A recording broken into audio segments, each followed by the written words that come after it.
अस्सलाम वालेकुम। The smart school class हफ्तम मज़मून उर्दू वीडियो सबक अव्वल।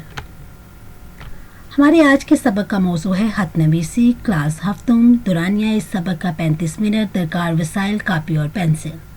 तमाम तलबा और तलबात के पास कापी और पेंसिल मौजूद होनी चाहिए। अब हम सबक का बाकायदा आगाज़ करते हैं। इस सबक के मकासद हैं, इस सबक के इख्तिताम पर आप इस काबिल हो जाएंगे कि खत की तारीफ़ जान सकें, खत नवीसी की अहम खसूसियात से आगाह हो सकें, खत के अहम हिस्सों के बारे में जानकर किसी भी मौजू पर खत लिख सकें। खत क्या है? जी, जब हम अपने से दूर लोगों से तहरीरी तौर पर बात करते हैं तो उसे खत कहा जाता है। दूसरे लफ्ज़ों में खत एक तहरीरी मुलाकात है जिससे हम अपने अपने हालात एक दूसरे को बताते हैं। इस वजह से खत को आदी मुलाकात भी कहा जाता है।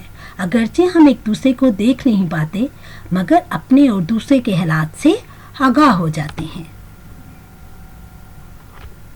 खत की अहम खसूसियात। खत लिखते वक्त हमें किन अमूर का ख्याल रखना चाहिए? जी, खत लिखते हुए हमें 10 दिन अमूर का ख्याल रखना चाहिए। खत लिखते हुए हमेशा छोटे छोटे जुमले लिखने चाहिए।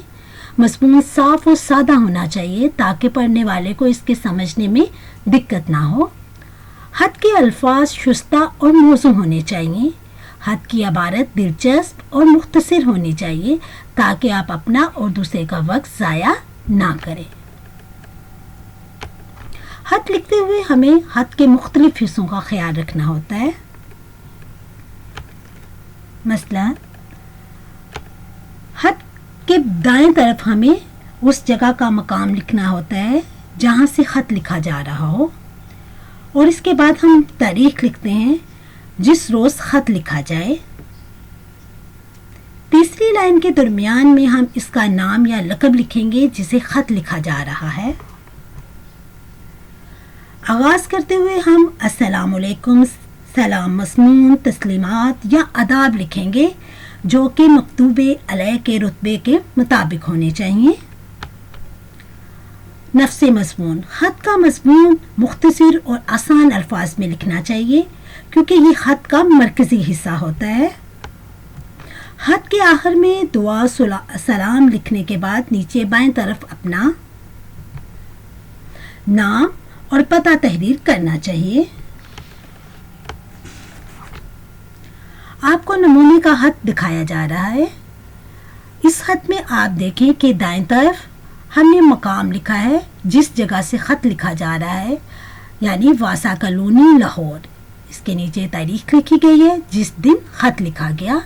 फिर हमने जो अलकाब का इस्तेमाल किया, मोहतरम अब्बू जान, आपने देखे इसके सामने एक अलामत इस्तेमाल हुई है। इस अलामत को नदाइया अलामत कहा जाता है और अदाब के बाद, अलकाब के बाद इस अलामत का इस्तेमाल करना ज़रूरी है।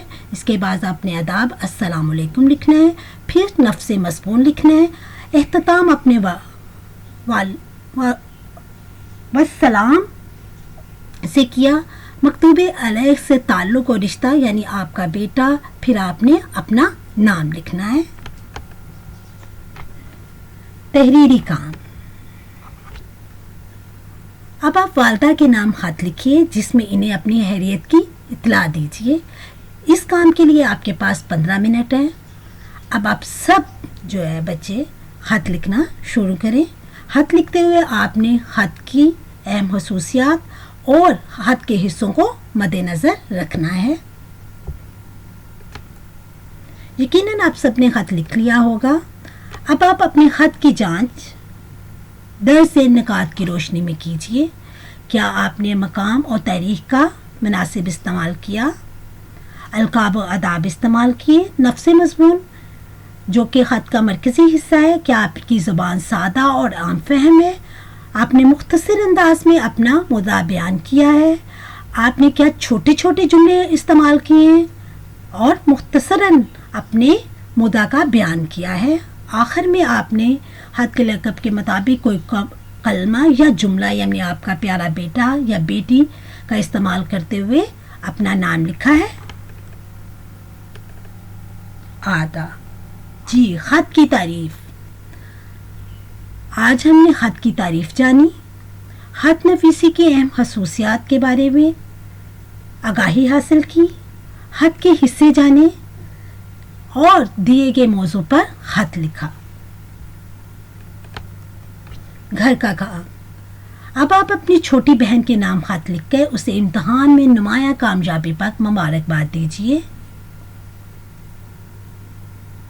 یقیناً آج کے سبق سے آپ نے خط لکھنے کا طریقہ یقیناً سیکھ لیا ہوگا. شکریہ. اللہ حافظ.